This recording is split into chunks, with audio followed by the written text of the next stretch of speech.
Hello and welcome to the Ultrawizard Ramble. This is episode number 4 with a human I think extremely highly of, one of my favorite people in the world, Yuri Hauswald.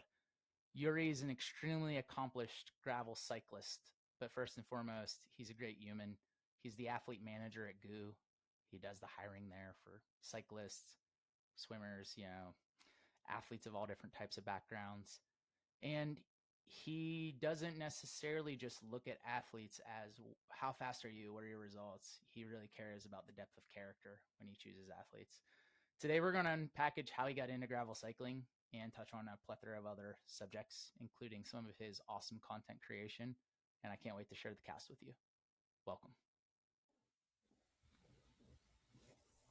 All right, my long awaited conversation with my good buddy Yuri Hauswald. Buddy, thanks for coming on the Ultra Wizard Ramble podcast.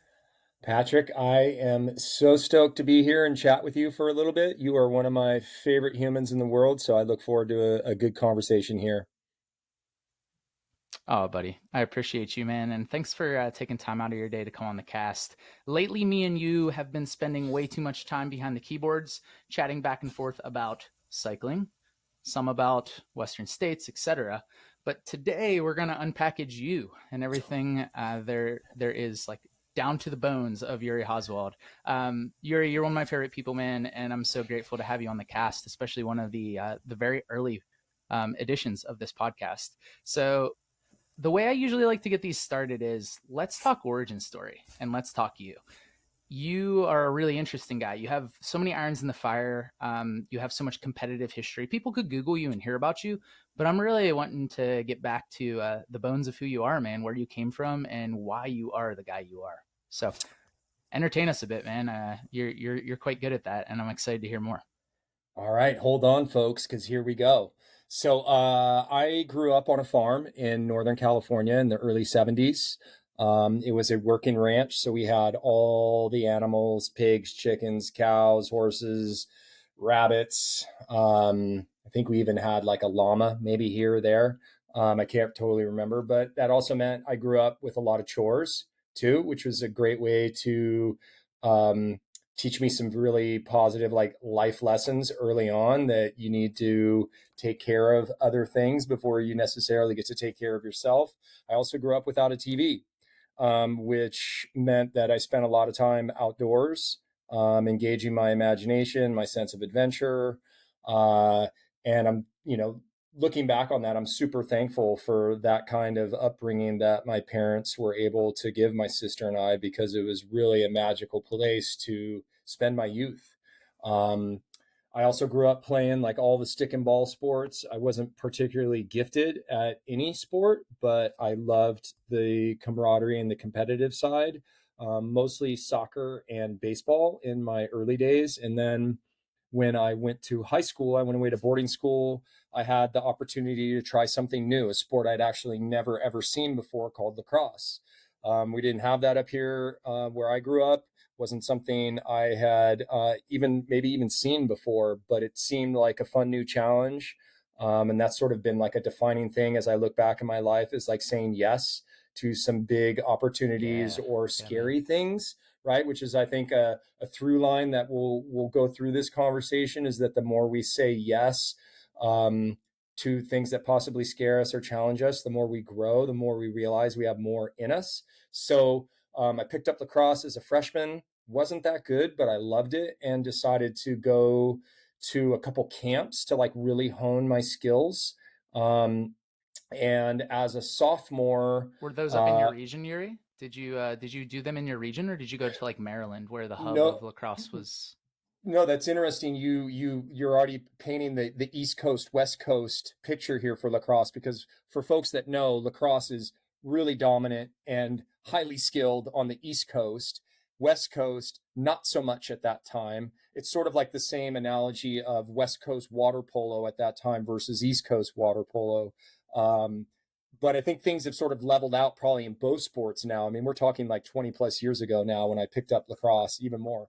But as a sophomore, I decided to go out for the varsity team. I had no, no right going out for the varsity team, but they had this weird criteria where if you could run under a 6-minute mile, they would consider you to be a part of the team. So a buddy and I Ooh, who had my both picked dude. up, yeah, right. So a buddy and I who both picked up the sport as freshmen, we decided to give it a go. And I think I ran like a 5:45, which is nothing earth shattering, but Yeah, it man. got my foot in the door to varsity, which was a huge leap for me and lit my fire big time. I made third line midi that year, which was a big deal for a sophomore because uh, that our team at that time was dominated by like juniors and seniors, guys who had been playing for a lot longer than me, and so that was a huge step for me. After my sophomore year, I went to another camp at a powerhouse college out here called Whittier College down in LA, Hmm. and really like honed in on some specialty skills. I actually became like a face-off artist. I was the guy that faced off, and Ooh, learned very some cool. tips and tricks from some East Coast players who were out, during their summer coaching at this camp. And then went back my junior and senior year. I was the captain my senior year. We won the championship for the first time in the school's history as it went in my junior year. So lacrosse was really like that was my sport. I played football too. I still played baseball, but like those took sort of a backseat to lacrosse. So that being Cool. said, lacrosse was my ticket to college too. But do you have something to ask there? Oh, I was just gonna say, so you're like early on, you're developing just a gigantic aerobic capacity here, right? Because there's so much running in the sport, and there's a lot of contact too, right? Like you have tons of lacrosse players in ultra endurance sports. That's what's like really. I think maybe we visited this at your cabin in Tahoe, like way back in 2019, but we didn't. It maybe just slipped my mind or like fell off the rails a bit for me, man. Yeah, well, I mean, a fellow GU athlete, Mike Wardian, played lacrosse also, and he just set some crazy FKT or world record Right. running a marathon or something in lacrosse gear. But I mean, Mike never stops moving. But lacrosse, I don't know. Lacrosse is a special sport because I feel like it combines the violence of like hockey and football with like the grace of soccer or Yes. the beauty that the like because you have to be you know you can really use the ball and people to move across the field and utilize it really well, and there was just something about those aspects of the sport that really resonated with me, and I just continued to double down on getting as good as I could in that discipline. And as I said, that was my ticket to Cal Berkeley, um, because for full disclosure, I was maybe a B+ Got you. student, Got you. definitely not like a great test taker, maybe barely broke a thousand on the SAT, so maybe not that smart. But lacrosse helped me get in the back door at Cal, and that forever sort of like changed, I think, the trajectory of my athletic career, because I went on to be like 2-year captain, like multiple year, like all-star stuff like that. And I switched positions actually in college. They switched me from midfield to defense. And so I had to learn a new position. Interesting. I Interesting. wasn't That's a fast enough huge in switch. college. Yeah, it's huge. I mean, I Oh, just okay. I wasn't fast enough to be a collegiate midi. I mean, I could run for days, but and this will segue Oh, well into maybe what I do on the bike these days, but I wasn't that speedy. But I had good endurance. And I was a bigger, not big, but I was like 210 pounds in college, something like that. So they switched me over to defense, and that was awesome. That was a great. I played long stick here and there too, but mostly defense. So yeah, it was great. okay. Interesting. So switching position is like huge, number one, because you and my partner, my wife Adrian, have this in common, right? I mean, she's a defensive player, and she was also when she coached collegiately, which she did for 10 years in the NAIA and Division 3. She was more of a defensive coach. So like I'm getting what you're saying because I know the difference in like, maybe her struggle was like, man, I really need a goalie coach or I really need, yeah, that face off coach because it's so specific, right? Like every position and women's lacrosse and men's lacrosse are both incredibly different from each other. So you're playing this at basically the highest level, right? you're at Cal Berkeley, you're playing against the University of Maryland, you're Yep. playing against these East Coast powerhouse programs. What was Rutgers. that like, just in Yeah. terms of like a Rutgers? Like, so from Yeah. a competitive standpoint, I mean, you're at the highest level. Like, what did you go to? The collegiate top 16 tournament. What was it like? Yeah, great questions. Couple things. So every spring we would go back east for like a spring tour and play. I think we played Townsend State, we played UMass, we played Rutgers. I'm forgetting some of the other teams that we played, but we got our asses handed to us. Like, wasn't even close. Like, we were talking about the Oh divide man. between, West Coast water polo and East Coast water polo. Well, we would get waxed on the lacrosse field by the East Coast players for sure. Like the depth of their skilled players was just way deeper than what we were bringing to the field. Like our first line could kind of match up with their first line, but when you started going down into the second, third lines, like it wasn't even close, the level of their playing. But it was really humbling. It was really amazing to watch skilled folks like them like truly be artists and play the game with precision and Oh yeah, and how they for played. sure. So while it's never fun to get your ass handed to you, it's always a good opportunity to learn and take those lessons back to the West Coast where we were one of the dominant teams. So it's always good to have that ego checked a little bit in whatever it is you're doing. I think it makes you a better human being. And anyway, so yeah, that was our typical experience with going to the East Coast is we just get shellacked by Div 1, Div 2, Div 3. It didn't really matter as West Coast lacrosse was not at that same level. So, but it was a great experience. I wouldn't trade it in for anything. And yeah, it was super fun. I can relate in that, going to a Division two Pennsylvania school and competing alongside other great endurance athletes, some of them that are in our sport. Um, we didn't really stand a chance against Adams State and Western State and Grand Valley State and Tim Tollefson and the guys at Chico State, man, Scott Boz. I mean, they shellacked us too, man. I mean, we were quite good, right? We got ninth, but like Tollefson and those guys were fourth. I mean, and there's a huge divide at the NCAA championships between Adams State, they might score 43 points, and our team, we might score 280 in cross country, and Yeah. Chico scores 65. So like Yeah. there's this huge divide in the best 8 teams in the nation. And then there's the Atlantic schools, and then there's kind of the Southeast, So comparing Colorado cross country to Florida cross country is night and day. Yep. So for a guy that came from that to be like, get eighth at Western States, dude, I felt like I won. Like I live in a flat place. I go to a mountain Yeah. race. If I can be top 10 at Western States, it's like winning to me, man, because it's not really what I specialize in.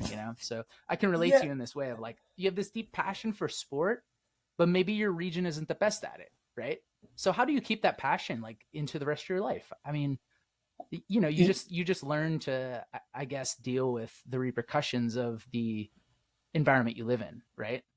Well, yeah, and you have like you can't beat yourself up too much about not being able to stack up against a UMass, right? You have to be realistic. Like when you work with athletes, right, you have to be realistic with their God-given skill set, right? You can't be like you're going to win Western States because that doesn't match up with their physical abilities, but you try to create goals and realistic expectations that match up with your abilities. And we knew every time we were going back east for spring break lacrosse that we were going to get killed, but it Oh, didn't I get it. stop us from not wanting to go and have that experience because it was a really good learning experience to see how the best in the game played. We could pull lessons from that, bring it back to the West Coast and be champs, right? Right. Just in a smaller pond, less competitive pond. So I think with any discipline, with any sport, it's good to be humbled here and there. I'm not suggesting any sort of physical harm or anything like that, but it's good to have a beat down every now and then Yeah. because it forces you to reassess yourself, your goals, your expectations. It also toughens you up a little bit, right? We can't always win. And I feel like it's good for people to learn how to lose gracefully and take lessons from that, and not have your passion or fire completely squashed by that. And that definitely, like, Sure, coming back from a sure. spring trip like that, it wasn't like, oh, I'm going to quit lacrosse. No way. It was like, damn, the way those guys did that defense or this or that, like, let's try that here and see what happens. Well, yeah, like no matter what stage you're on, and we're using lacrosse in Western states right now as a platform to talk about it. I mean, I like racing gym and getting beat by 2 hours sometimes because it gives me this greater respect for like how good some of these athletes are. Like, man, it's fun to go to UTMB and be in 80th place in the 55K distance at halfway. You're like, what? We ran 5:35 for the first mile. How am I in 80th? Like different regions, they just play sport and engage in sport in such different ways, right? So, They I, do. I, yeah, I mean, I'm sure you see this in gravel cycling, which is your main thing, right? Like we could wax poetic about lacrosse all day, but so do you meet Magda at Cal Berkeley? Like, do you and Magda, are you there at the same time, a similar time, or no? I'm pretty sure we maybe overlapped like the year I graduated, possibly, and she was coming in. Um, but she was track, I was lacrosse. We didn't play in the same pond, so our paths would not have crossed. But back to your point about racing against somebody of the level of like a Jim Wamsley, I have the honor of lining up with like the Ted Kings, the Allison Oh Tetricks, yeah. the Ian Boswells, the Paysons, like all of the fastest folks in gravel right now, and I'm out the back immediately, but it's there's something about that experience, right, of towing the line with those people that just continues to keep me excited and coming back, thank you, sir, may I have another, right? Like that whole idea of just like taking your lickings and wanting to come back for more. And I still have that passion, I mean, I turned 53 in like 3 weeks, and it still hasn't gone away for me. And I was just out in Kansas last week, I guess, the week before, I can't remember, and did the 100 out there. Had a decent day, but by no means was I at the very, very pointy end of the spear, which is where I used to be back in 2015 and 13. So things change, Right. quickly. So I Right. don't mean to get ahead of ourselves here, but I'll just leave it right there. No, yeah. I mean, but conceptually, and if we get ahead of ourselves, who cares, right? Okay. It's just me and you. So, yeah, man. I mean, it's interesting to see sport change, right? And we're Yeah. specifically today, like for the listener, we're really diving into ultra endurance sport. It doesn't matter what the medium is. It doesn't matter that my medium is ultra running primary and that Yuri's is gravel cycling primary. Sport changes and sport becomes more competitive. Often off of the back of companies coming in and saying, I want to support you. You are awesome. You are cool. We respect your sport, right? So Yeah. people like Yuri and myself that are professional athletes in ultra endurance sport have seen it change a lot. And you have seen it change far more than me. So how do you get involved in cycling following being a really high level lacrosse player collegiately? I mean, how do you find cycling specifically? Do you go from lacrosse to running to cycling? I mean, your adventure has to be so interesting, man, and I'm excited to hear more about how you got to where you're at.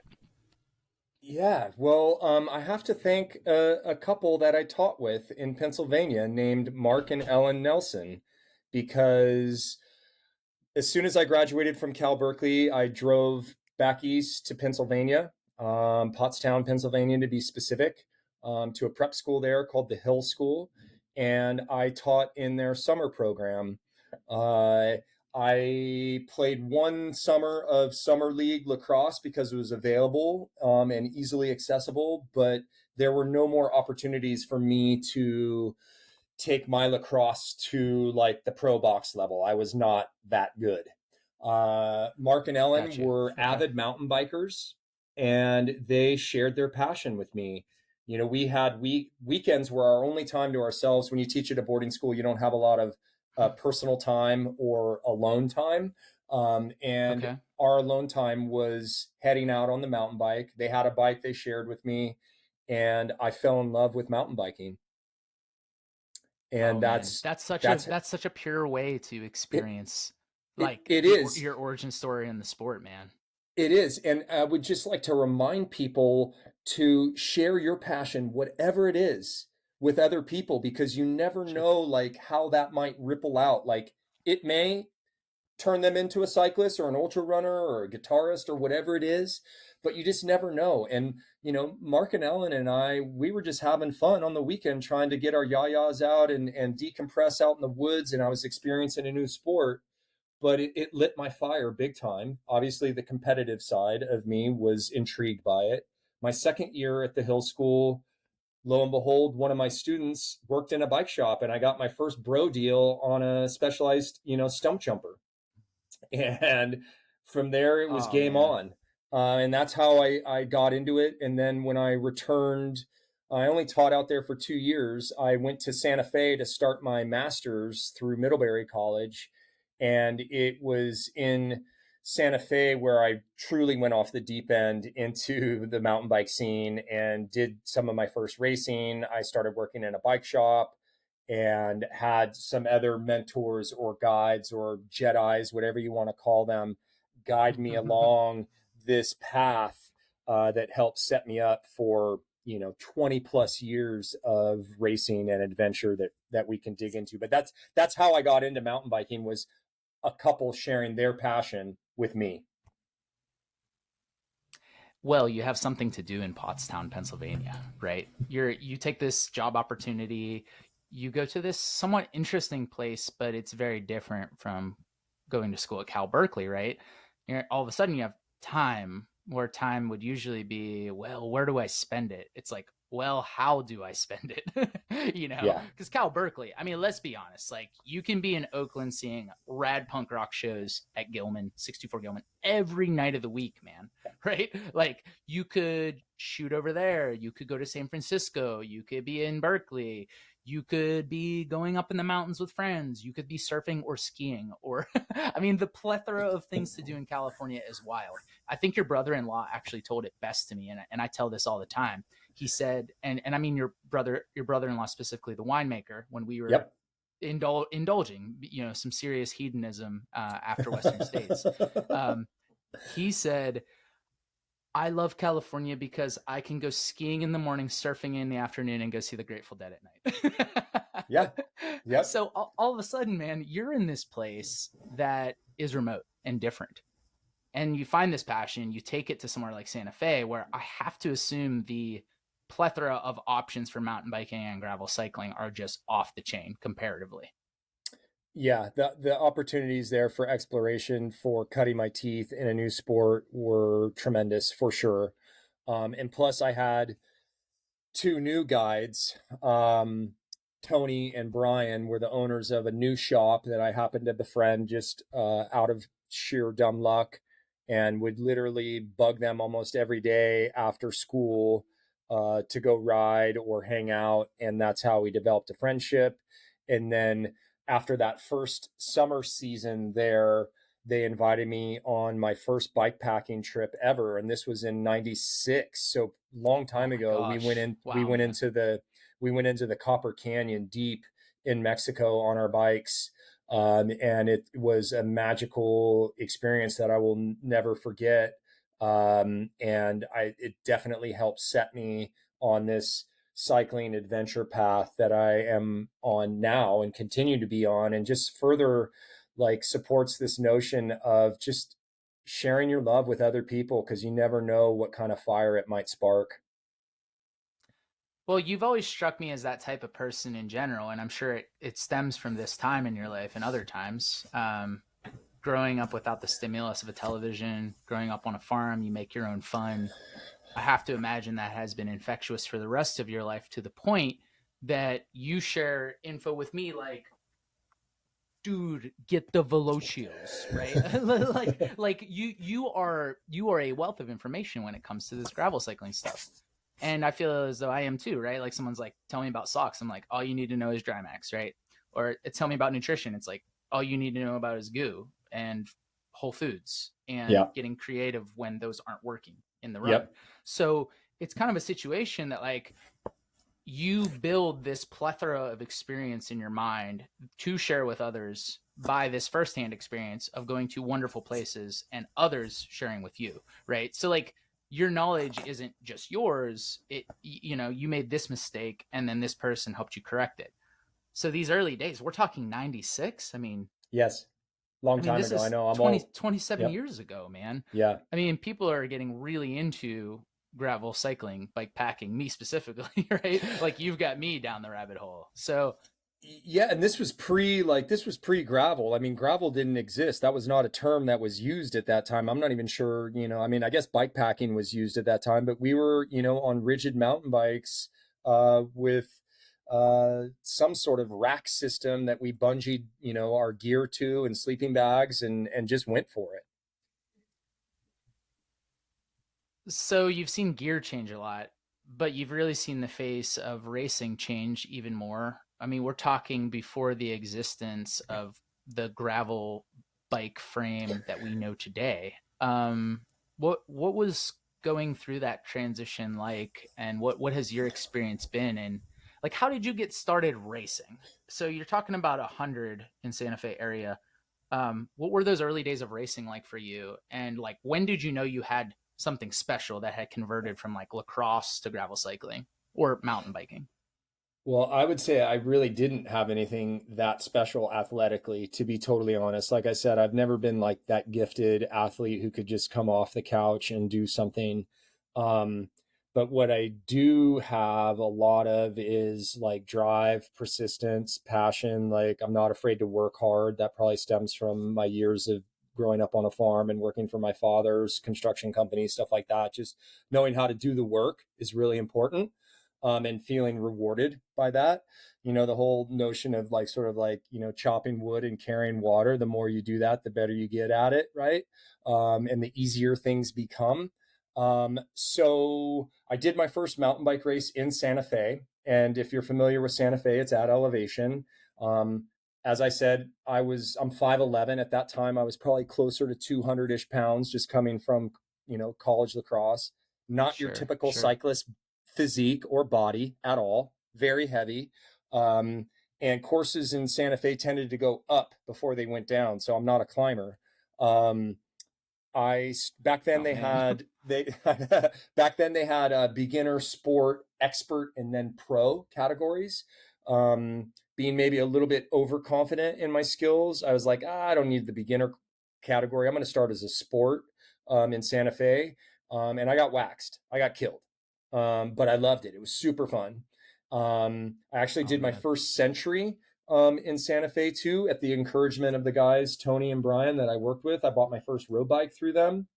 Okay. Um, they drugged me through my first 100 miler, proving that I had more in me than I thought I did, and just opening up my eyes to what like the bike could do for you, like through So the cool. the camaraderie, the scenery, just these physical barriers, or perceived or not, that you could push through.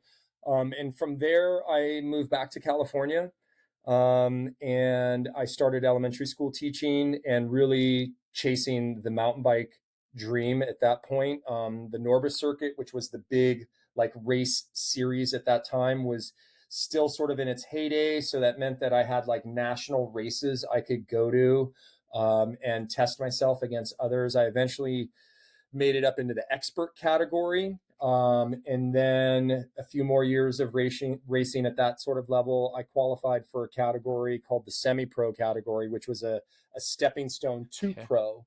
But I was never going to get out of that category because I was like pack fodder in that category. I wasn't that good.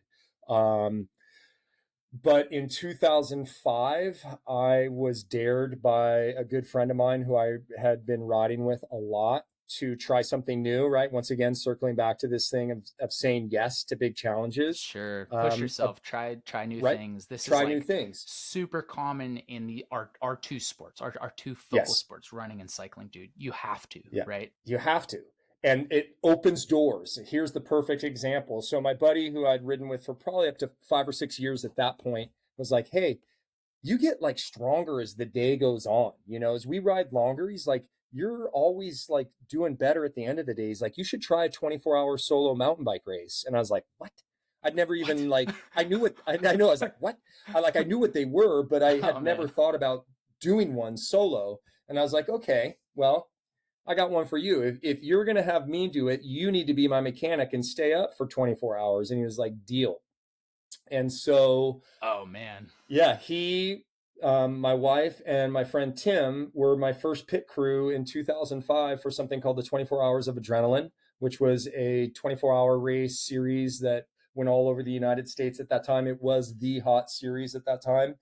And I ended up winning my first 24-hour solo attempt.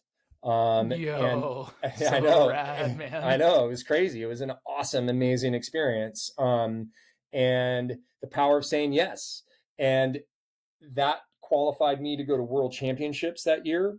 And so I went to Conyers, Georgia, and did world championships and ended up getting ninth. And then it was like, whoa, like I might be good at this endurance thing here, going up against the world's best. And Yeah, man. I mean, yeah, top 10 at Worlds. yeah, yeah, that was huge. It was a big finish, and it was a hard course. It was the humidity was rough, but so then I applied again to get my pro license because I really wanted those three letters, even though I had a day job and getting it would not change anything for me beyond just the pride I was going to feel from earning those three letters. And I got my pro license at age 36. Endorsements, Dude, money so didn't cool. come rolling in, but because I was still teaching elementary school. But it was this huge goal that I was able to like tick off and be like, all right, I've kind of made it now. I did a few more years of 24-hour solo racing and 100-mile events, single speed, like 100-mile type things. And it was in 2013 where I had my first opportunity to do a gravel event. We didn't really have Ooh, gravel out this is here. a huge gap. I mean, this is Yeah, a huge gap. yeah. 2005 is a huge breakthrough for you. Yep. Yep. Then what? 2006, 2007, like 2008, those were sort of, 24-hour solo, like 12-hour mountain bike events. So I was like pushing Yeah. my limits of distances and times. Uh-huh. But gravel was not part of the vernacular really at that time here on the West Coast. It was starting in like the middle part of the country. It had already been going, but it wasn't on anybody's radar yet. Um, and then serendipitously, Goo, who I work for, who I've been an athlete for 17 years now, was a sponsor of Unbound, formerly known as DK 200. And they were like, do you want to go out and try this 200-mile gravel event? Oh And I was like, man. yes, right? Back to Sure, saying yes. man. Like, Sure. Yeah. Why yes, not? absolutely, man. Yep. Absolutely. It was like when you emailed me and Max and Rob and Yeah. maybe Camelia and Yeah. maybe Corinne, and you're like, yo, we would like to support you for Gravel Worlds. And I was like, so wait, I kind of ride bikes. I like riding single speed bikes.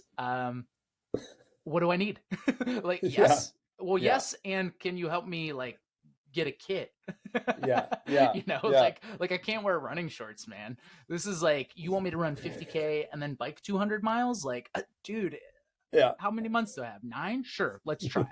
Right? Yeah.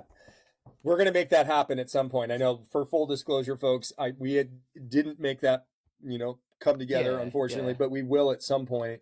But yeah, no, this idea of saying yes, I had no idea. I'd never been to Emporia, Kansas. I'd never even been to Kansas. I'd driven through Kansas on my way to Pennsylvania, but like, it just seemed like something fun and new to try. And, a decade ago, that saying yes completely changed my path in such a good way.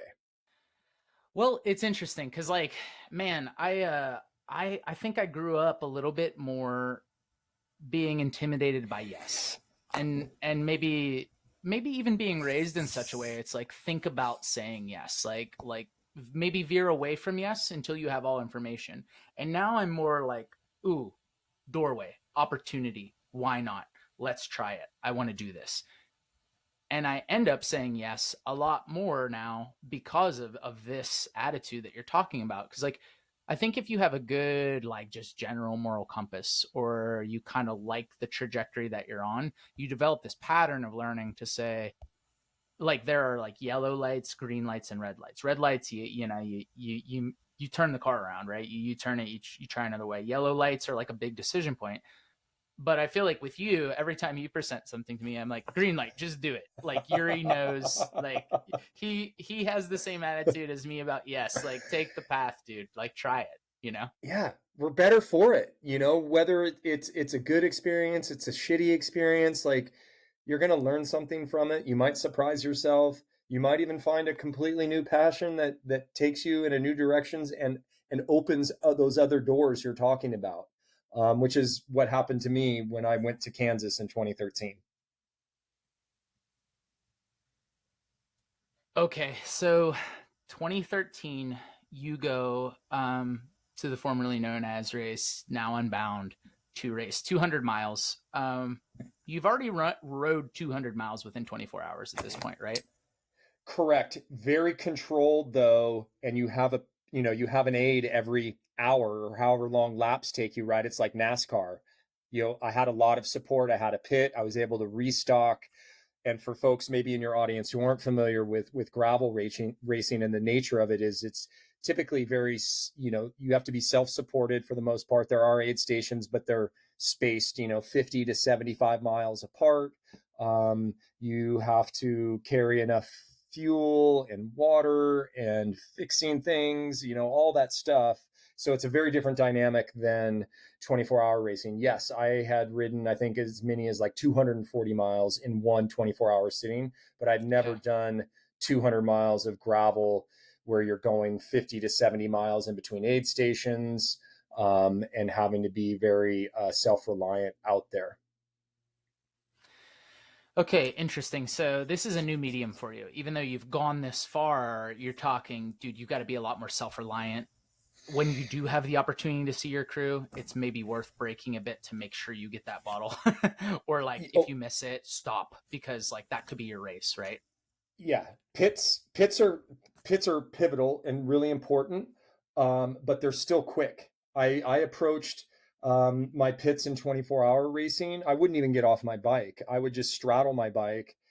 Bottles would be changed, food would be presented to me. I'd grab a few things, maybe shove something in my pack if I was wearing one, and be out in less than a minute, maybe 45 seconds. So I kind of have approached my gravel pitting in the same way over the years. Granted, I might take a little bit more time, depending on conditions, what I may need to grab here or there.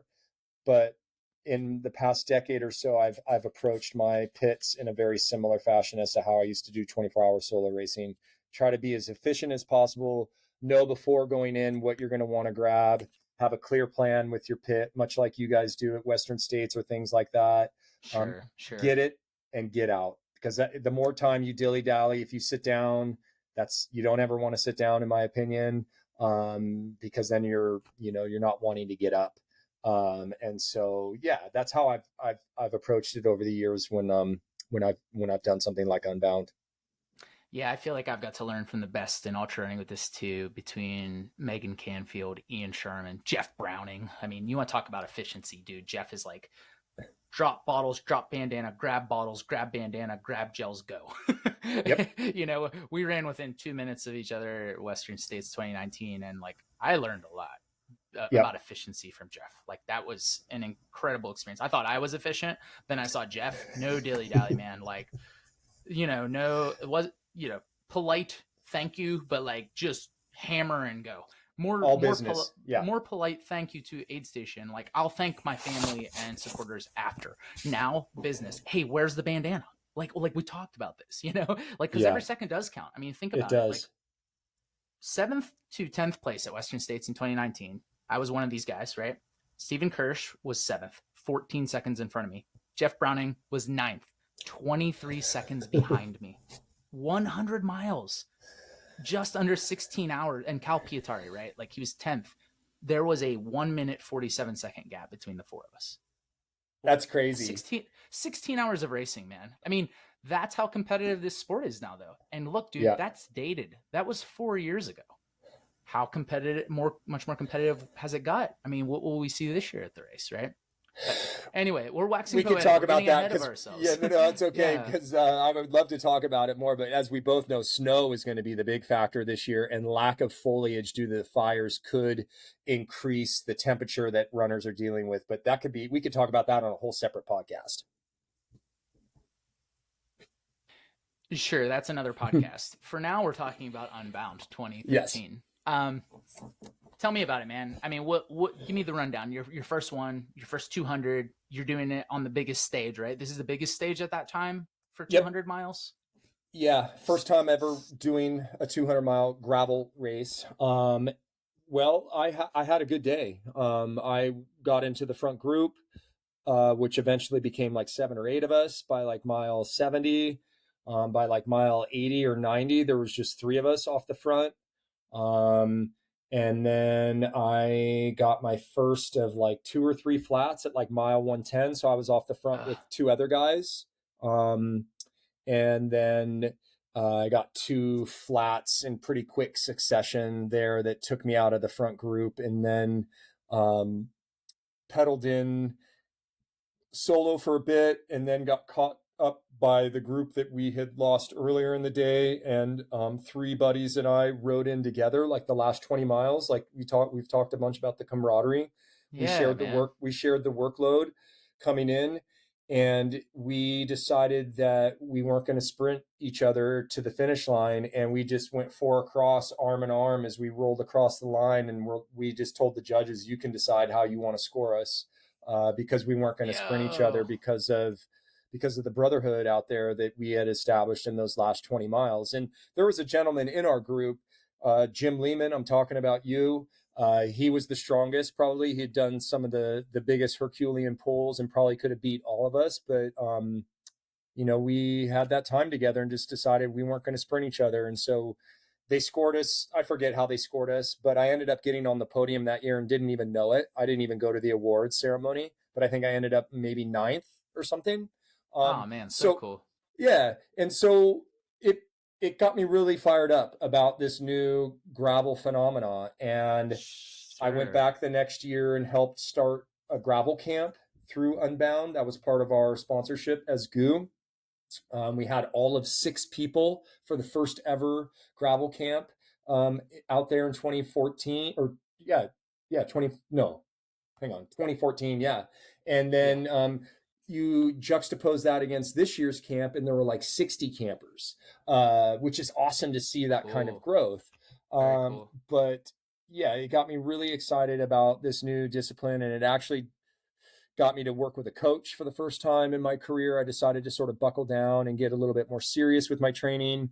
I went back in 2014.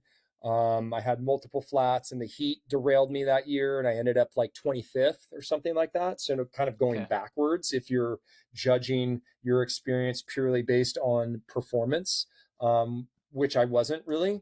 Right. But that year after 2014, I decided to get like really, really, really serious about my training, and stopped eating red meat for about 6 months, made some dietary changes just to try to get I can never get that skinny, just my body type, but try to get as lean and as fit as I could to show up in 2015 to be my personal best athlete. And so that's what I spent like 8 months really laser focused on doing that. Logged I think I had about 6,000 miles in my legs before I towed the line in 2015. So I went big. Moly. Yeah. Very, very focused. Like there was, I don't know how you phrase this with folks, your athletes. just so people are aware, 6,000 miles before summer. Like we're not talking the whole year. This is a summer race. Yeah, it was early June. So I had logged 6,000 before early June. I had sort of taken away the fun riding. I'm notorious for just like going out and doing like quantity over like quality. And my coach flipped it, right? It flipped it. And it's like, okay, it's all about quality now and not quantity. And you're going to be very specific and focused, and you're going to work with power. I didn't operate off heart rate. It was all based on power.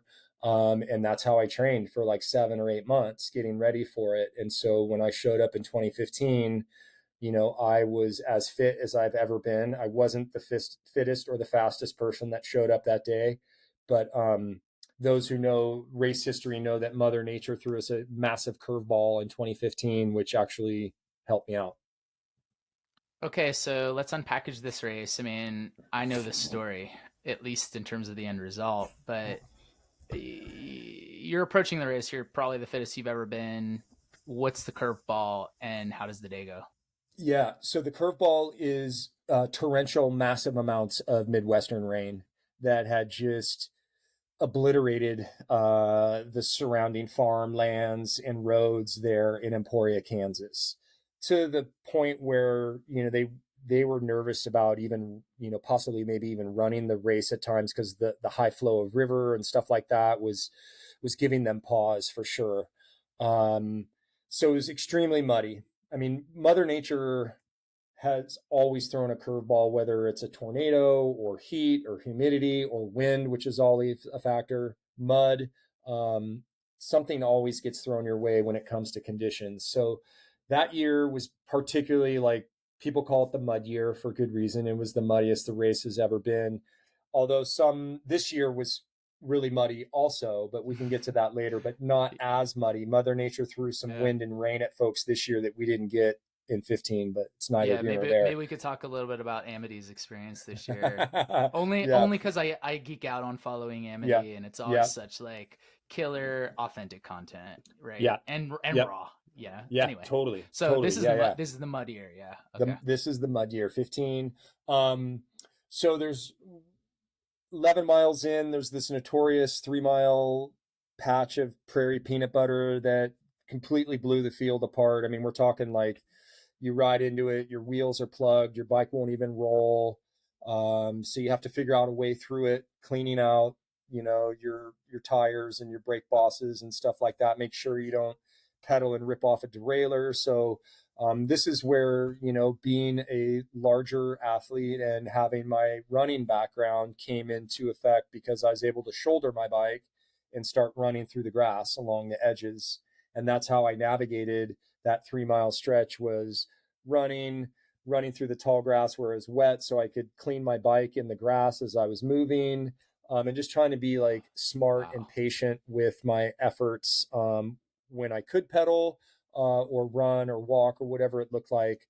Um, that first patch of mud totally obliterated everything and blew up the race. I'm not even sure where I was when I came out of that, but after the mile like 70 aid station, we had another big, and I was by myself after that for the most part, like finding maybe ones and twos of riders before I hit the first aid at like 70 or somewhere.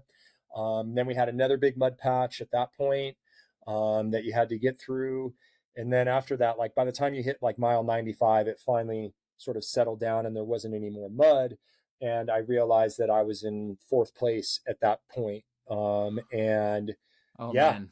yeah. So then it was on. I mean, you're only halfway through your day, at And that you're point. riding smart. You're Yeah. fueling well. I assume your Yep. gut's in good shape at this point. Yep. You're not I overreaching.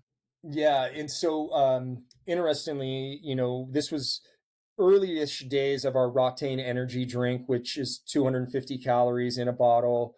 That was a game changer for me in my 24-hour solo racing days, because when you got tired of eating solids or gels, you could rely on liquid calories. And those who know their running history know that Magda fueled her 2015 Western States victory purely on Summit Tea Roctane energy drink. So Pure octane, baby.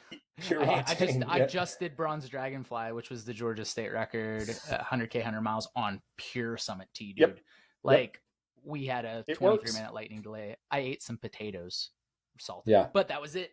Pure yeah, Summit tea, dude. Wire to yeah, wire, never got sick of it.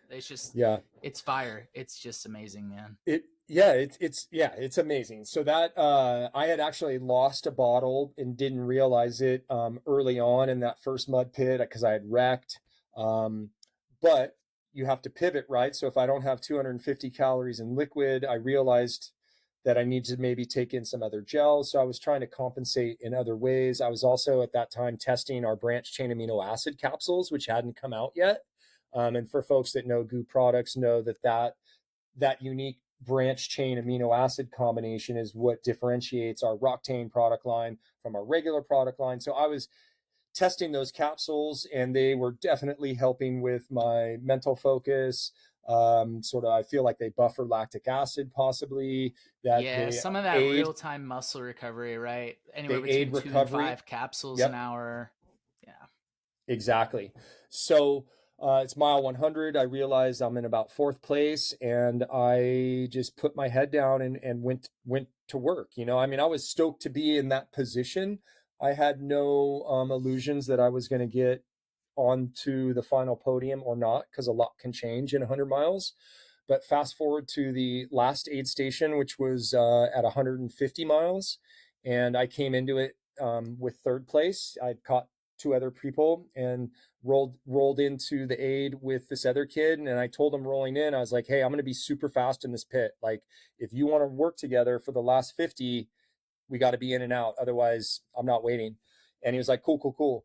So I hit my mechanic super fast, once again, like less than a minute, and the kid was nowhere to be seen. And so I was like, I'm out of here. I have vivid memories of my wife, who had flown out to surprise me. She was at that aid station, I think it was Cottonwood Falls, and ran out of town screaming in my ear Oh, that I was in second place. oh, that's Um, awesome, man. yeah, yeah, one of the more memorable moments from that year. And what I didn't know, which I'm glad I didn't, is that first place had 20 minutes on me. And so, Whew, I mean, 20 that's a minutes chunk. with 50 miles to go is a massive chunk. But I rolled out of town like, this is a victory for me. I'm in second place. Like, this is my race to lose.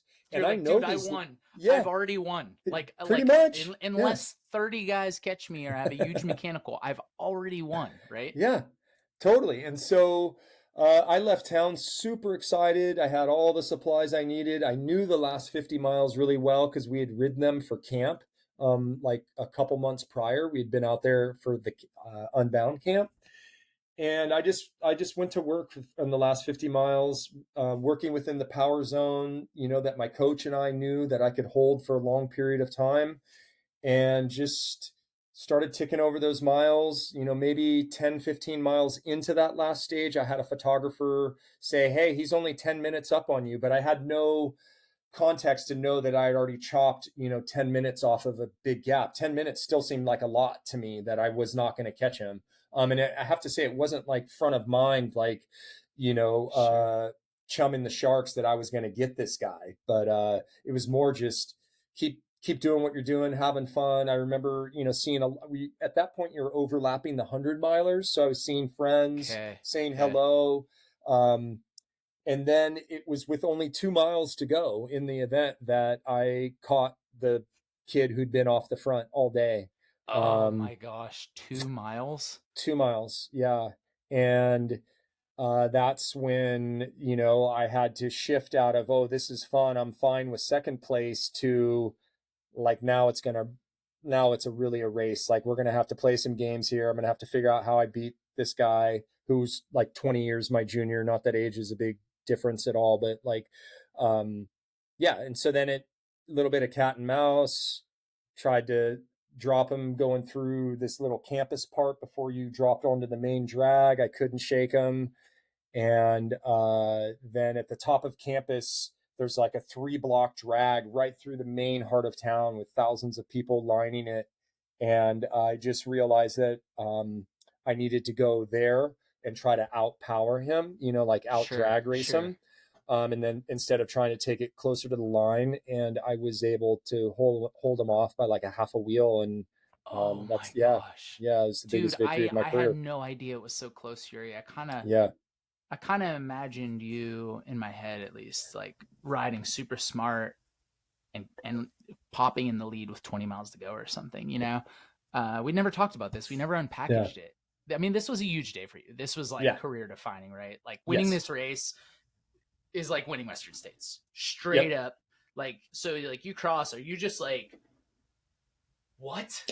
Like, I, is your mind blown? I mean, well, I mean, if to be totally honest, I feel like I went into flow state where I don't have any memories from the top of campus.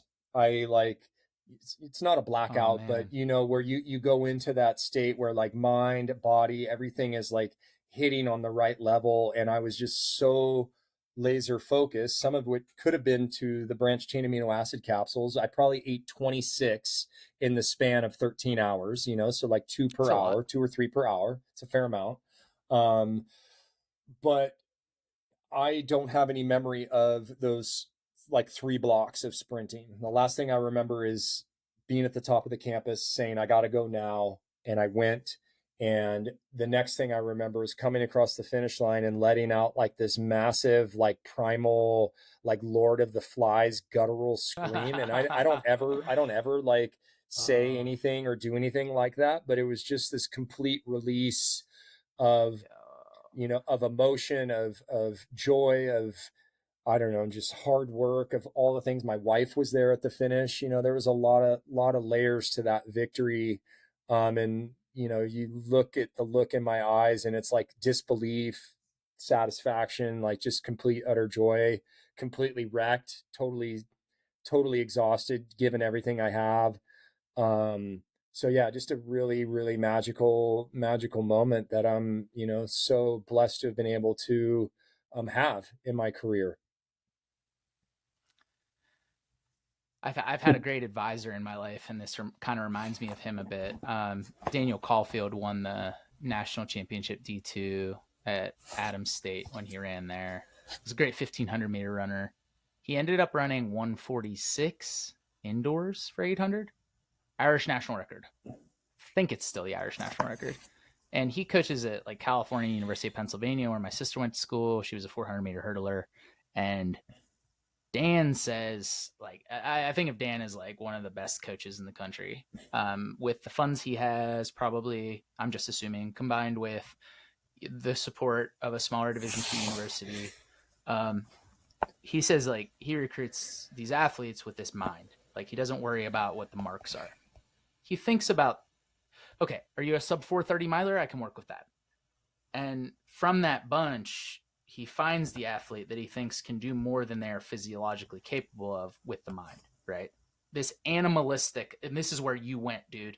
You went to this place, right? That is like, okay, I thought he was capable of 13:55 for 5K, or she was capable of 16:15, but they just bested that by 30 seconds. How did they do it? And they went to this place you went to, right? Yeah. And maybe it was stars aligning, maybe it was a combination of the right fuel on the right day, but it's also like there's this thing that you can't teach, and that thing is desire, right? It there's that. There's also, for those folks who are familiar with, I think it's Alex Hutchinson's book Endure. The last chapter of his book, which I've read twice, is about the power of the mind, um, and how you can tap into that and defy these physiological markers, right? That some folks would be like, well, he's done 430, and that's maybe the pinnacle of what he or she can do.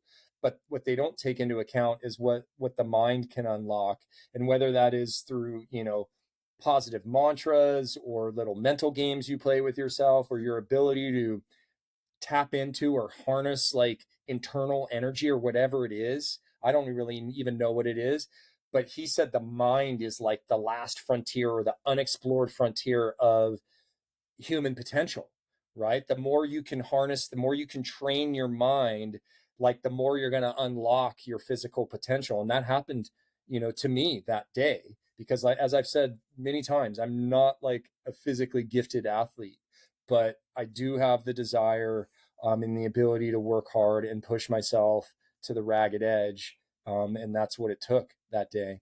So yeah, I mean, we Yeah, there's man. a lot to This talk there, but yeah, the power of the mind is There huge. is. Well, this is what I look for like when I am considering coaching another pro is like what is their mindset, right? So if someone like Sarah Beal, who I started coaching, approaches me, okay, Sarah's the JFK course record holder. What's her mindset about running, right? Like what is her potential based on the mind? I know what she's capable of on paper.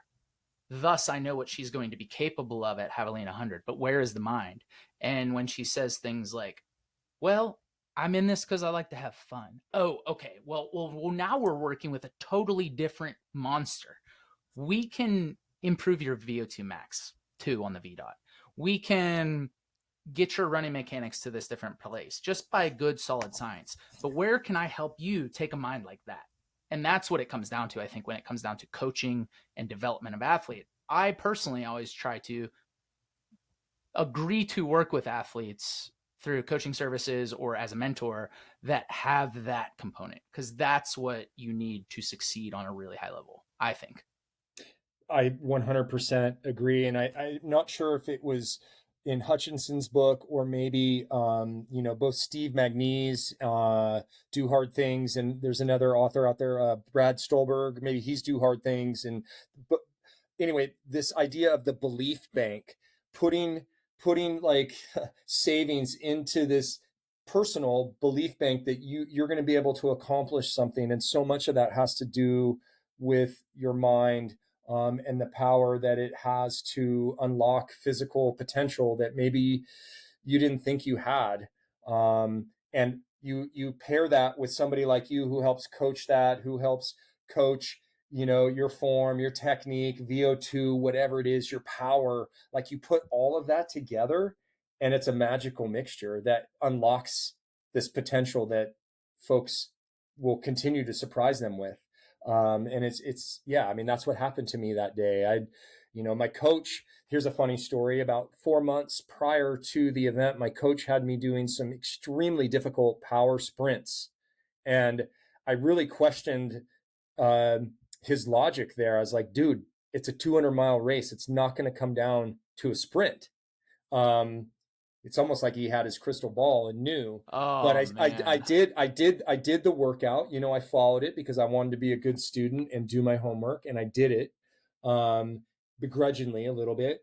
And then lo and behold, right, a month later, it comes down to a sprint where I, put out almost 1,000 watts after 13 hours to win the biggest race of my career. So Dude, it's a combination it's a of tool in things. the tool belt, Yeah, dude. You yeah, reach in the belt and you know where the tool is and you grab it and you snag it. But like a good coach doesn't let you come without your hammer or your hex wrench, dude, right? Like yeah, like it's in the belt. I know where it's at in the belt. I grab it, I snag it, and I react. Boom. Right? yeah, yeah, Yeah. yeah, Oh my gosh. yeah. Incredible. If you don't do that, if you slack off that day and you're like, I just want to go ride up in the mountains with my buddies, you could have not had that win. Exactly, And how different exactly. is your life, right? I mean, for you, the person you are, the character you have, it doesn't change that. But it does change the trajectory of where you're at now, right? Like I have to assume you get certain opportunities because of that win. It for sure. Um, just to sort of level set things too. 2015 was prior to gravel truly blowing up. It hadn't totally blown up yet. Um, so as I alluded to, it wasn't like I had big sponsorship, offers coming in right after that. I did end up, I think, riding for Marin, my bike sponsor, for another year. But then I had another opportunity come up from another bike brand after that. And then following that, there was another brand that was like, hey, we're really looking to this was 2 years down the road, get into the gravel scene. We think you're the guy to help us with that. So yeah, while it didn't open up some doors right away, it definitely helped pave the way for some future doors opening for me and putting me, now in the position where I am, with, doing consulting for events here and there, chatting with athletes, as they prepare for events, stuff like that. And I'm not a coach. I would say I'm more of like, I could help with this part, the head part, than like the physicality or the training plans or anything like that, and maybe the nutrition side of things. Um, but yeah, it did open up some doors for me. And then in 2016 is when things really changed with Unbound, is when Ted King came, a former world tour rider. He helped put the event on the map. He came, won it, and from that point on, the horsepower has just gone through the roof, and the event has completely changed and like probably tripled in size since when I won it. Because now you're talking about like 5,000 riders that towed the line just a couple weeks ago in all the different distances. Well, how similar is it to Western states where like you had a 50% chance to get in the lottery early on, right? There And is a even early lottery, on yeah. they right, they didn't fill it. and then it was a 25%, or then it was a 75% chance, then it was 50. Now it's what, 1.3? It's low, man. It's really low odds if you have one ticket, right? So Yeah. cherish the opportunity as long as you're healthy enough to start the race, right? Yep. Like, because the odds will go down and down for these races, right? Yeah. Or we Say develop a different yes. system. Yeah, Yeah. dude, say Say yes, yes. You get that right? lottery, say yes. Yeah, say yes, man. Absolutely. Like if I had an entry into states again and I blew up at mile 60 and I know I'm not going to hurt myself, dude, I'm hiking it in. Like Right. it's For an the opportunity, experience. man. Yeah. Yep. Yeah, I don't care what the time is. I mean, like for sure. It's an opportunity to do these races, man, and I think of Unbound as that sort of opportunity too. Yeah, definitely. And, And maybe that could be Sea Otter, and maybe that could be Leadville, maybe that could be the lead boat, like the steamboat race, right? It could be any of these. It doesn't have to be Western states. We talk a lot about states, but dude, why not Vermont? Why not Pinhoti? Why not your regional 100? Why not Keys? Why not my hometown 100, Bronze Dragonfly, right? Or Yeti Trail Runners Dark Anchor. Like it doesn't matter. It's like cherish the experience and the challenge of these enormous distances and these enormous time commitments. right there, dude. You just nailed it. Cherish the experience, take it in, learn from it. You're going to have, as we both know, you're going to have highs, lows. It's going to suck at times. It's going to be really awesome at times. Um, but yeah, it's really all about being in the moment, being in the experience. And yeah, just feeling how lucky we are that we're able to do that on a multitude of levels. And that's where I'm at right now, in my career. If we want to sort of fast forward a little bit, Yeah, let's do like, it. Yeah, let's do it. I yeah, love this it, might man. be a good Yeah. segue is like, I am no longer at the front end of a race that I won just 8 years ago. I am far from the front end, which is totally fine for me. I'm going through this transition now where I'm, less of an elite athlete and I'm more of, like an ambassador or like a Pied Piper of Stoke. I mean, I did the 100-mile event this year at Unbound. Never done that distance.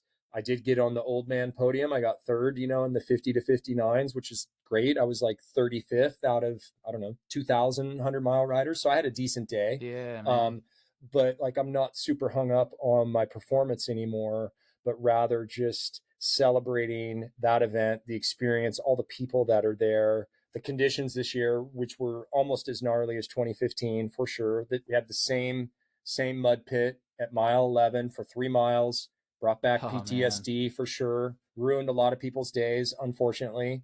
But having that prior experience, like you well know with events, I knew how to get through it.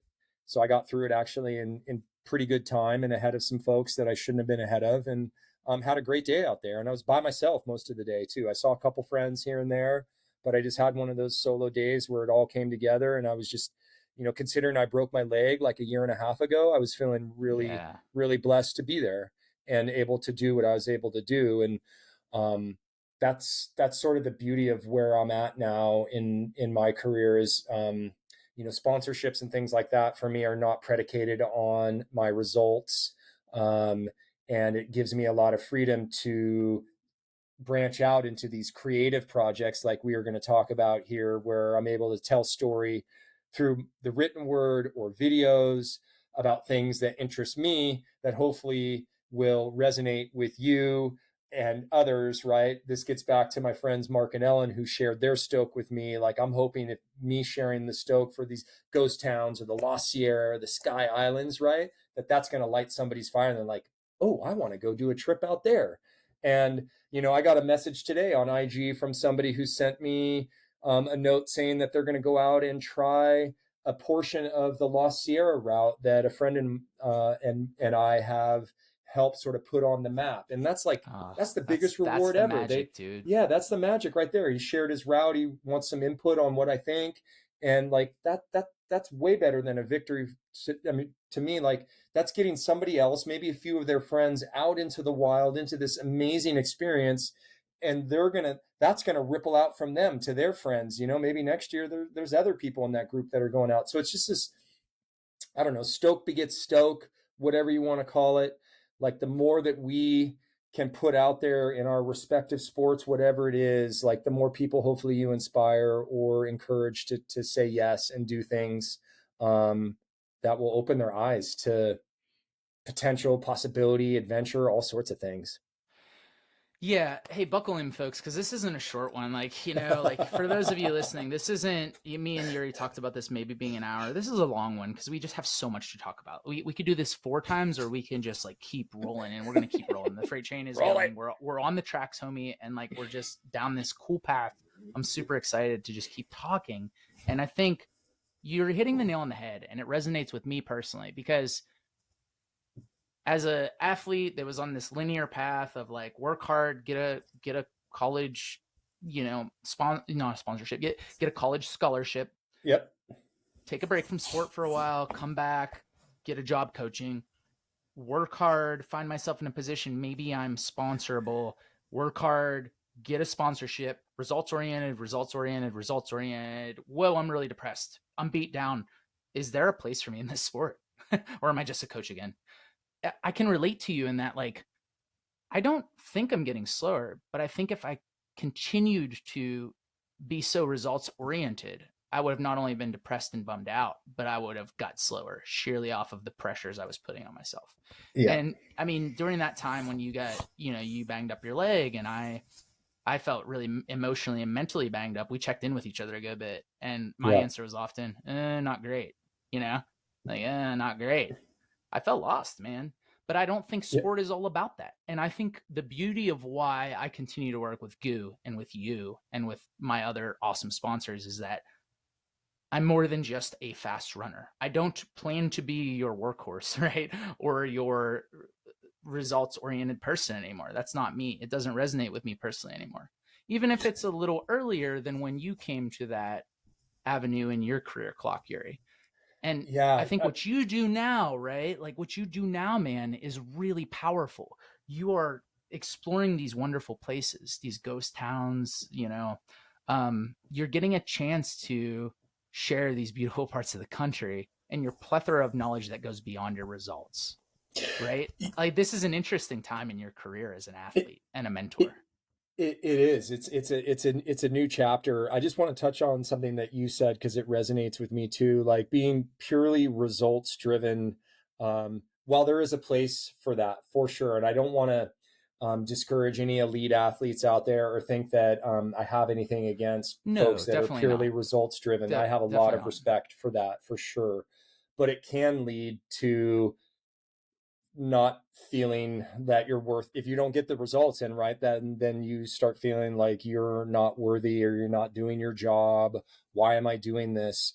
And so I think if we can find other things within our sport that lift us up, that aren't just results, whether it's, you know, your interactions with your athletes, it's fun runs, it's group runs, whatever it is, like those help fill our cup more, at least for me these days, than results do. Like, yeah, it was great, I got on the Definitely, podium, man. but you know what was the best thing about my Unbound experience this last year was the 3 group rides I did the days prior, you know, leading into the event, where I got to connect with my community and do some good, raise some money for a youth services organization that a friend of mine started 100%. there, right? You know, like that's where I'm finding like a lot of just happiness and reward in what I'm doing now. And so anyway, I didn't want to totally derail what you were saying, but I agree with you. Results driven can be sort of a narrow path to follow for sure. and and I do Yeah. think there's a time and place for it. I don't ever want to Yes. call out people that are like on this cool path to achieve this thing. Like physiologically, I want to get the most out of me. I'm going to shift really type A for 12 weeks. But personally, I hit a point that it was no longer sustainable to try to cash out 52 weeks of the year, right? Yeah. And it almost broke my mind, dude. You know, and I know for Yep. me, like I need that balance, man. I need to like be a hedonist and go play music for 10 days and like just train a little bit and like and I also need that 12 weeks to get hyper focused and train for a race, you know? So I think there's this combination and there's this way to do both. And I think early on in sport, especially as a pro in sport, I didn't really believe you had to take a couple months a year and do something else. But Yeah. now I've got this gravel bike outlet. And I've Yes. got cool videos of you to watch, showing me places I need to go, Yeah. or Yeah. thinking, how can I do that in Georgia? Right? How Yeah. could I chain Georgia to Florida and go to Gainesville and Ocala and back?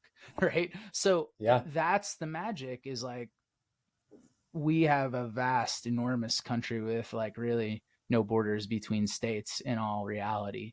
And you can chain amazing rides together. Yeah. Um, Yeah. so what's it been like for you? Like, you're a huge content creator, man. Like, you're doing all this cool stuff, um, videos with companies that are like, show us around. What's it been like?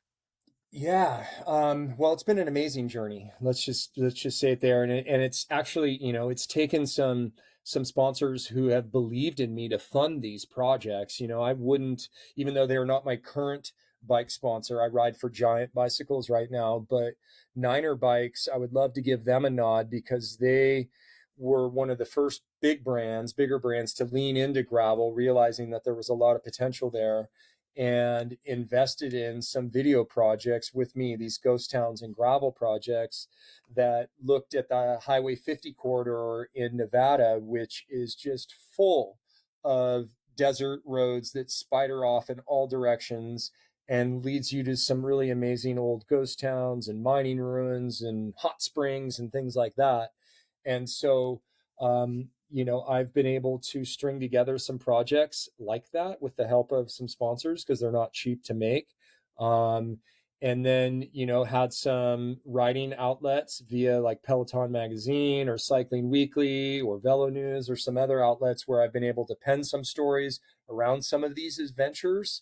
And, it all circles back to this idea of just wanting to inspire other people to go find the same joy, adventure, um, in these zones that have really lit my fire over the years. I mean, I've been driving Highway 50 for 30-ish years as I've crisscrossed the country, but Man. only in the last 7 years have I really stopped to smell the flowers and explore off of it. And that's where the real beauty has come is like getting on these dirt roads and following it until it goes off to that mountain range that you see way off in the distance. And lo and behold, there's a cool ghost town out there that has a really rich history. So that's been a really fun chapter here, like the last 4 or 5 years, is getting the opportunity to do the ghost towns and gravel.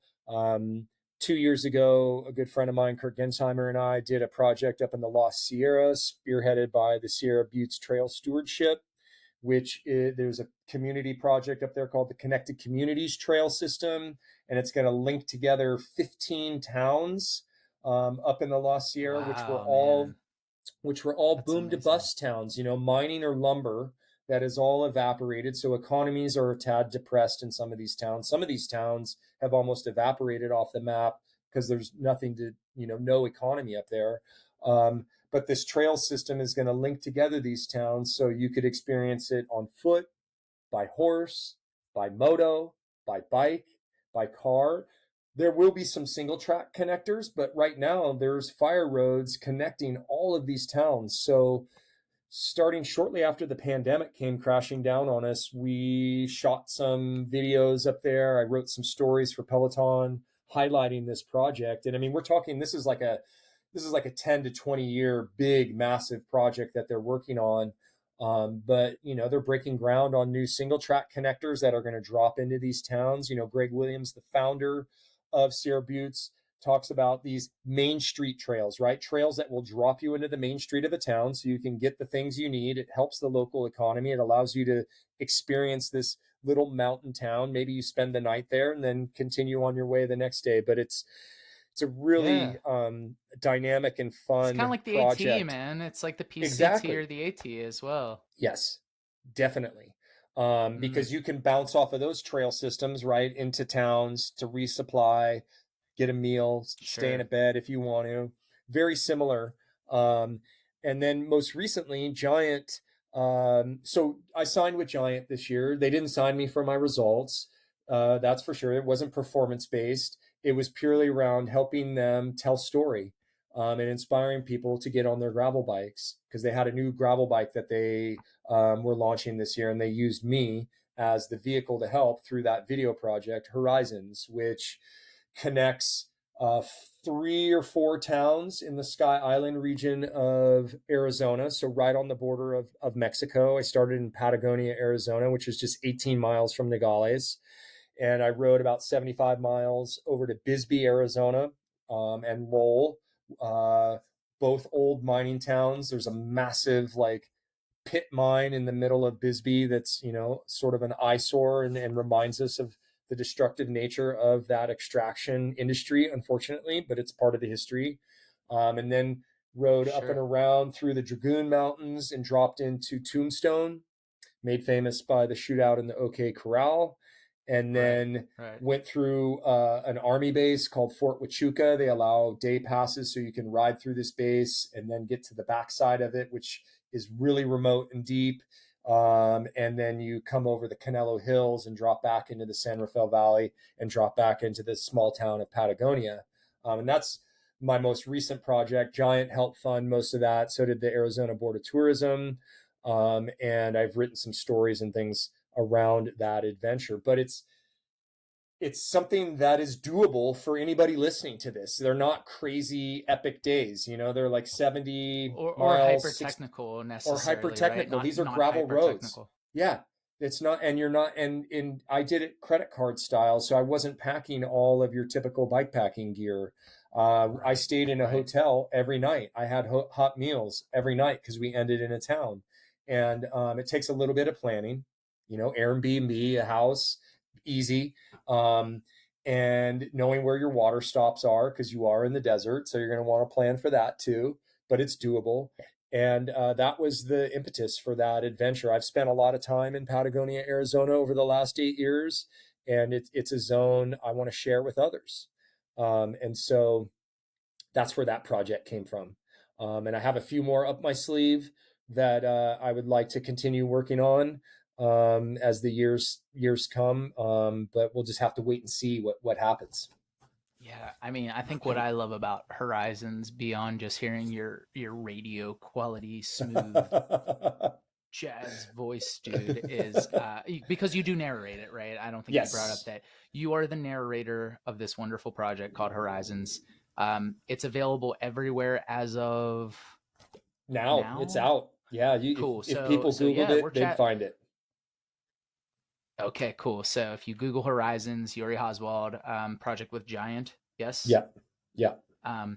You're going to be able to check out this beautiful route. And what I love about it, Yuri, is for those that are adventurous, but maybe would like a few more comforts and a course that is definitely not technical, this is the kind of race you can get to that's like, hey, tell you what, I want to be a dirtbag during the day and I want to be in a hot tub at night. You can do that, right? You could also probably camp, right, Yuri? I mean, you could bivvy it along the way. You could slice that adventure however you want. You could bivvy the whole time. You could bivvy a night. You could camp a night. It just depends on what your level of comfort is with bike packing. Truly, like you could slice that up however you wanted to, because that route just allows for a lot of different options. And like you said, it's not technical. It's in a really remote, beautiful part of the country that not a lot of folks, I feel like, get to see. It's super still. It's really quiet. And it's a place I love to go. I'm sure you have these places in your quiver of places, but like recharge and just kind of disconnect, and just be in the landscape, because it's a really magical, unique landscape. One of the most unique in the world, actually. It's a really unique biome because there's like 5 or 6 different mountain ranges that crisscross there. It's a huge migratory pattern for birds and insects. And as you said, I did write the voiceover, so I voiced over the video and had the help of Justin Balog, who produced it. Really, he's a Jedi with the camera and what he's able to do. Really, I've worked with him on multiple projects, but it's fun to have a co-collaborator who you believe in too, to pull these projects off. Okay, man, I can't wait to sit down and rewatch that on Vimeo. You sent me a link pretty early on. Yeah, it was fun to check it out. I can't wait to see it again. You wear a lot of hats. we talked horizons. Yeah. Let's get into your work with Goo. I would love Yeah. to hear more about your work with Goo. I mean, I know a lot about it, but I would love for our audience to hear a ton more about your work with Goo. Um, to clarify, Yuri has been my athlete manager at Goo for quite a while, ever since Celia Santi moved around a bit at the company. You all know Celia from running events, those of you that are runners that are listening in, and those of you that are cyclists listening in that maybe become attracted to ultra running via my podcast. Um, you know Yuri's name. So you've been with Goo for 17 years as an athlete. You've been an athlete manager there for a long time with cycling. You ran the Pinnacle podcast, right? Yep. You've done a ton. You at the company. You've wore a lot of different hats. What's your role like now, man? Tell people what you look for when you look for an athlete, and what being a Goo athlete means. Yeah, this is a great question. So, yeah, I just celebrated 10 years in the office, which is a big milestone. One of the unique things about GU is we have a lot of like legacy employees. It's a good place to work. It's family owned still. It's small, it's intimate. There's a lot of love at GU.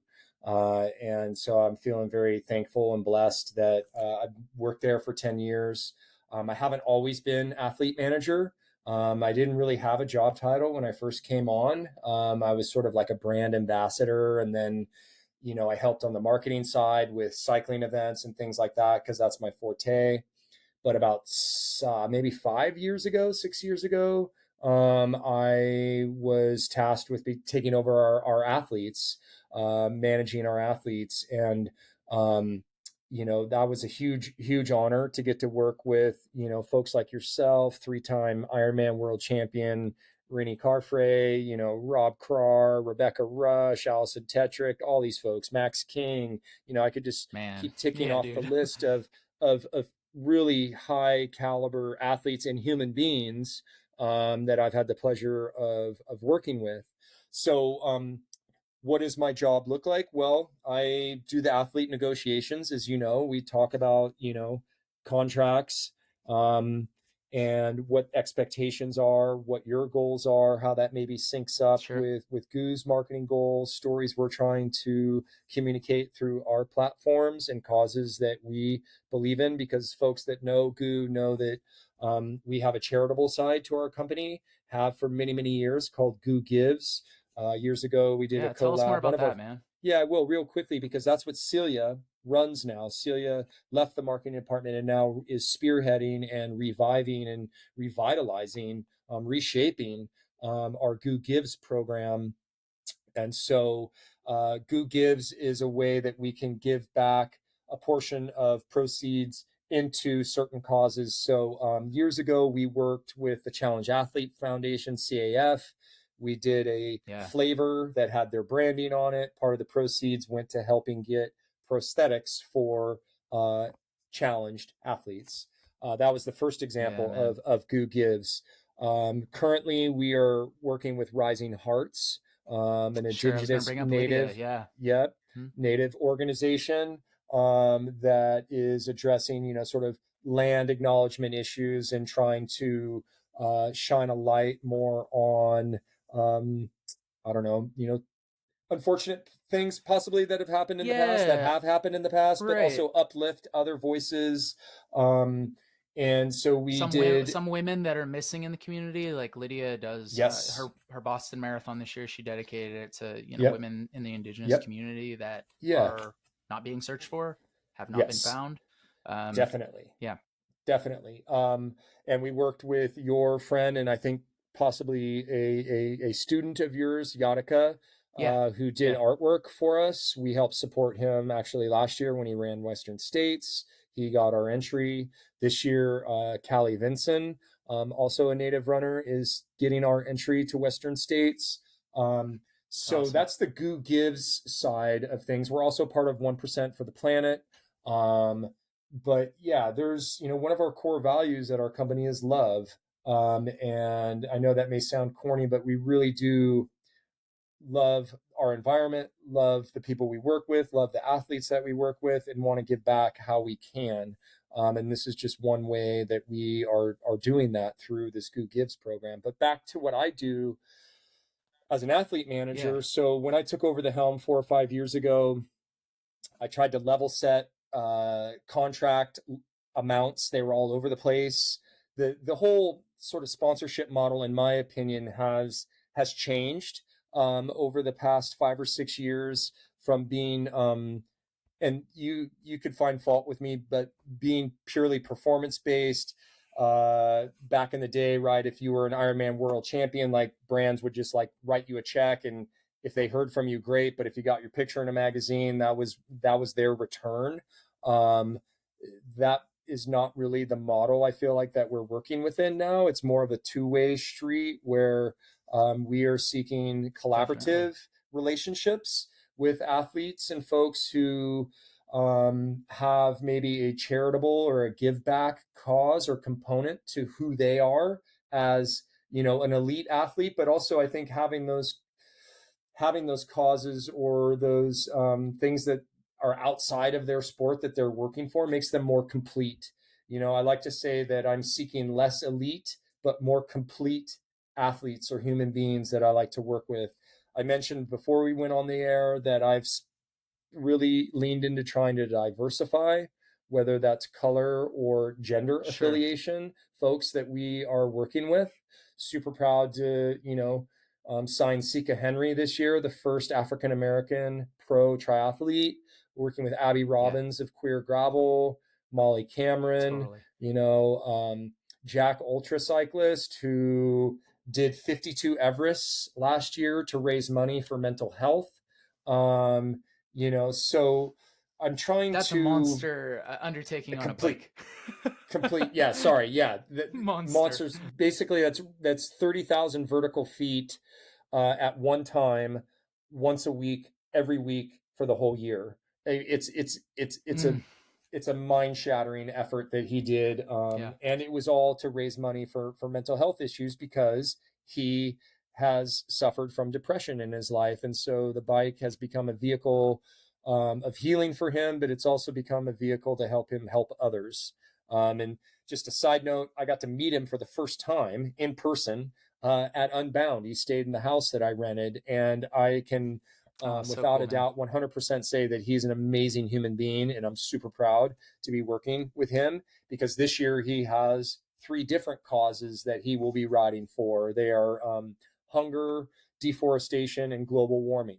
And he has sponsors that are Awesome, man. helping fund video projects and content projects that will help push these causes. So this all sort of wraps up together in my role where, instead of talking to an athlete, let's say like yourself, where I'm, concerned about like what events you might be doing or what podiums you were on this year, I might lead with a question like, well, what are you doing outside of your sport that like, fills your cup and that might resonate with something that we do through Goo Gives or something like that? Because I'm really trying to, synergize or link together like the causes and the marketing story that we're trying to tell as a company with what some of my athletes are doing. Don't get me wrong, listening audience out there. There is a time and a place for elite athletes, and I do have purely some athletes that are just elite, and there's no give back component really, and that's fine. That's totally Sure. fine. But I am looking at the more complete athlete as I look forward at who I may sign and bring on and see how that syncs up with what we're Well, wanting to communicate as a company. and I think the interesting part of the model, as someone that has been in the past results oriented, but has maybe just had things like group run or, oh, I do things in my community. It's actually got me thinking as an athlete, right? How do I do more? Right? Because, oh, this was a question Yuri asked me, and I think really highly of Yuri. How do I give more of my time? Or how do I give back via my company, right? Whether it's 1% to climate or um, whether it's committing to giving scholarship coaching services to athletes, which is something we do with my company, right? Um, and I it's got me thinking, Yuri. It's something Good. that Chris Brown and I talk about with our coaching services. How do we give back?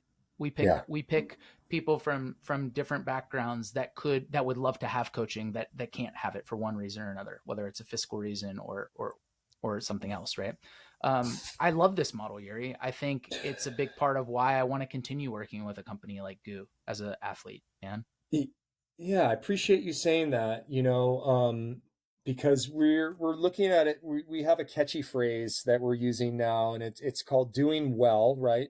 Performance wise, to do good.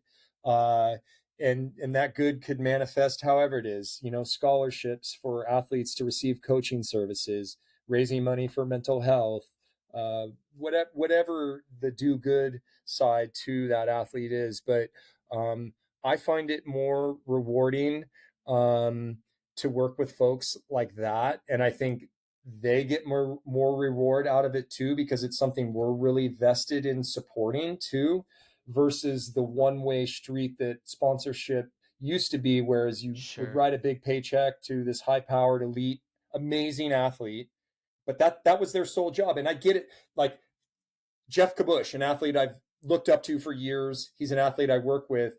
He is on the side of, we need to let some athletes just purely be athletes. And I get that, right? That they shouldn't be expected to do blogs or this or that. And I totally understand that too. But that's not Yeah, dude, necessarily I get where it. we're at, I mean, right? you Totally. have a tight window, right? Like you have a Yes. tight window to do that. Your window might be 4 years, 5 years, 10 years, 12 years. If you're fortunate, 15. But do that and then find out how you can diversify what you do and widen the lens, right? Yeah. Yeah. No, because through those performances, let's say purely as an elite, you're going to build a reputation or a foundation where people will be, and when people will want to work with you when they see that you're going beyond that, right? Going beyond just yourself, and you're opening it up to trying to share with others or do good for others. Um, yeah, Yeah, dude, I think of Killian. I think of Killian. I think of Dakota Jones and his climate focused organization footprints. You want to talk about cool? Dakota Jones is riding his bike from his home to the starting line of Western States to raise I funds for saw climate. that. Right. I mean, you want to talk about like developing the character over time, right? Dakota gets into the sport, I don't know, 18, 17, 19, starts ultra running at 17 maybe. Pretty young. We're talking fast forward 13 or 14 years, whatever. I'm not sure. Is he 32? Maybe.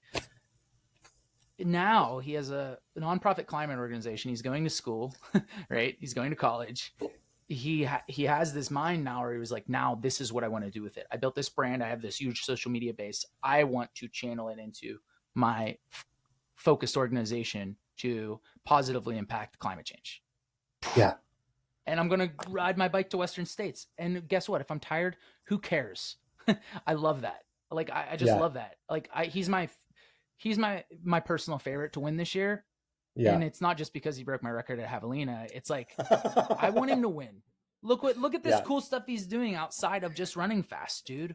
You know, Exactly. it's amazing, man. Yeah. I think there's so much depth and value to what he's doing, you know? Exactly. And the fact that he's leading into, an A race like this, where folks like yourself or other elite runners, right, would go totally monk and only, you know, rest and train and be purely focused on this. Like, he's like opening the aperture of that experience to broaden it so much more. It's going to be so much more impactful, especially if he podiums, right? People will be like, wow, can you imagine what he could have done if he hadn't ridden whatever it is, 700 miles or whatever to get there? It's just But really maybe his cool. cup wasn't full enough to do more than that if he didn't do that. Maybe like he's True. getting Venmo notifications as he goes and he's like, wow, people are supporting this. Like we Yeah. funded it. We Yeah. funded it, you know? And I think that means more. Like Yeah. at least to me now as an athlete, that love and support from your community means more, you know? It does. It does. And It that's why I lifts us think up. Goo Gives is so cool. That's why I think Goo Gives is so cool. And that's why I think your model for picking elite athletes is cool. Because I Thank get you. questions from aspiring pros sometimes, and I say, well, you need more than just running fast, dude. Like, there are so many people that run fast. What else do? You need Yes. to be who you are from the very start with your potential sponsor, right? Yeah. Period. Yeah. It's so true. You need to be, yeah. That's great advice you can give up and coming athletes, because I get asked that all the time too. From young kids uh, who are like, well, what's it going to take for you to sponsor me? And I say the same thing. It's not it's not your results. And I say that to teams I've spoken to over the years, like, I could care less about your results. I want you to be good human beings on and off the bike. And that matters more to me than you standing on the podium. And I will stand by that statement till I die, because we need as many good human beings in this world as we can have these days, for sure. 100%, man. Okay, we're gonna do this again. Uh, man, we got into so much cool stuff today. A lot of the things we talked about today, like whether it's Rising Hearts or Goo Gives, or La Sierra Project Horizons, we're gonna put a lot of that in the show notes Thank you. on our platform. And me and Yuri are gonna work here on the off screen on the Google document together to make sure all the important bits get in there that we referenced today. Yuri, I want to ask you first and foremost. First and foremost, I want to thank you for coming on. This was a huge chunk of your time, and we could probably go in a whole another hour to just talk why we're in the sport, why we do what we do. But I value your opinion a lot, man, and to get a little bit more into your mind and your origin story was really powerful today. Thank you. Is there any sponsors that you'd like to plug, or any upcoming projects you have that you would like to just kind of put on people's radar? Like, what's going on in your world? What's going on at Goo? And, do you want to thank anyone for support that you haven't highlighted already? Yeah, well, just I need to give a big shout out to Giant, Bicycles, my new bike sponsor. They have been extremely supportive. They funded most of the Horizons video project, and have been extremely generous in their support, and promotion and use of me. That's something that I really appreciate about a sponsor, is when they actually want to like lean into me and use me at events. That's why we have athletes, right? Is, I wear a couple different hats, but like, I want to be able to give back to my sponsors and help them out, like put me to work, like put me in, kind of thing. And they're doing that, which is cool. Obviously, Goo, I couldn't be doing what I am doing if I didn't have a very understanding employer who's also doubles as my sponsor, right? I get a lot of leeway when it comes to time out of the office, because my role blurs work and play. And so they both sort of seem like the same thing, kind of, and you can't differentiate which one is work and which one is play. So yeah, those are the main ones. And then in terms of upcoming projects, I'm trying to figure out something on the eastern edge of Highway 50. I'm not going to say the name of the town, but I have a friend who's the head of tourism out there, and I'd love to pull off a project out there, because it's not that far from Salt Lake City, right? A huge population base. People can get down there. It's hidden enough that not a lot of folks go through there. It's sort of a pass-through town. But there's tons and tons of gravel roads, hot springs, ruins, old trains, all sorts of cool stuff. Yeah, I know. Really good exploration. I'm a train guy. I love trains. Yeah, I love yeah. trains. Trains are like my all-time favorite. Yeah. Well, Where's my train whistle? I have a train whistle in here somewhere. You're gonna want to go here. Yeah. Let's see. Competition wise, I have events I'm going to, but I'm not motivated by that. I am excited. I'm going to France in a month. I'm going to go do a stage of the Tour de France with my sunglass sponsor, Jouleau. They sponsor a big like citizens Grand Fondo outside of Geneva, where you ride a stage of the tour. And so I've never ridden in France. I'm going over there with Ian Boswell, who used to race World Tour. He and I are colleagues now, and going to do that. And then I'm going to stay an extra 5 days in Lake Annecy and just ride my face off in the French countryside as much as I can, and eat baguettes and drink coffee. I'll probably write about it. And so maybe it'll show up on Cycling Weekly or something like that. And then, beyond that, just typical events for me. I'll be at Rebecca's Private Idaho, Labor Day, and Spirit World. I'll be back down in Arizona in November. But hopefully another creative project in Central Nevada at some point. But yeah, that's about it for right now. All right, fantastic, Yuri. I'm gonna have to get my chops up. I'm out there riding a lot when I'm not focusing on a race or recovering from a race. And one of these days, man, I'm gonna come on one of these cool rides and projects with you, Yeah, man. you are. And I have a feeling it's not too far down the line. I have a feeling Yeah. I'm gonna be like, I can't be your mechanic, but you think I can come to that You be my spirit Nevada animal, thing dude. with Come you? hang out. Let's Yeah, come hang out. yeah, Yeah. man. I'm definitely gonna make that trip next summer with you out to check out Unbound and Yes. experience that wonderful course. Maybe we'll end up in the High Sierra at some point together, kicking it and hanging out. And I'm Yeah. sure I'm sure we're bound to share some gravel roads at some point, man. I look forward to it. I will tell you, Tim Tolfson got himself a gravel bike too. He sent me a picture like last Oh, week. So look out. All you ultra oh runners are getting man. on the gravel scene. So look out. Yeah. But yeah, I think me and you and Timmy are going to be out there just kicking it before we know it, and we're gonna be talking about, hey Yuri, what's the best ultralight single person tent with a nice start? I'm trying I to go hope down to so. Florida. Well, I do have a big adventure this fall coming up, and I mean, now that you're my mentor and consultant, I'm Yes. trying to bike to Gainesville from Savannah, and I'm planning the routes with friends. I'm biking to the fest because Descendants and all are playing. Less Than Oh, Jake is playing, and I'm starting to work on the routes, man. It's like 350 or so, and I got a lot of planning to do because it's yeah. I got to probably do it over the course of 3 to 4 days, Yeah. or just two. I Who mean, knows, well, man? yeah. You never Yeah, I know. mean, Depending on the roads, depending on the towns or the amenities you have access to, you may want to shorten it, but then again, you may want to take 4 days and thoroughly enjoy the whole experience. So when you drop into these towns, you have an afternoon to chill, to have a coffee, to play your banjo if you're traveling with that or whatever it is, you know? So yeah, yeah, yeah. yeah. Sometimes Maybe slower is a maybe a little bit uke, better. maybe a uke, Maybe a Yuri. I'm uke. not Carry your traveling with uke. Yeah. the Yeah. banjo's heavy. It's Okay. Yeah. heavy. Well, Yeah, you can it's bring your heavy. kazoo or whatever that was on the. Yeah. Totally. Yeah. Bring the kazoo for sure. You can Yeah. always, doesn't matter how big the instrument. It's do you get a chance to work on rhythm or melody, and that's the opportunity, man. So, There you well, go. Yuri, this has been awesome, man. Thank you so much for taking, so much time out of your day. We appreciate you all for coming along for the ride too. So, we'll have another one of these, my friend. Yes. Thank you very much, Patrick. I hope you enjoyed episode 4 of the Ultrawizard Ramble as much as I did. My guest today, Yuri Hauswald, was just such an incredible person to have on the cast. To hear him talk about his maturation as an athlete, right? And going from squeaking everything he could out of Unbound in 2015 to the person he is now. Neither are superior to the other, but what I loved most was hearing about how he's evolved as a human, how he picks athletes to work with Goo Energy Labs, which is my long-term and only ever nutrition sponsor.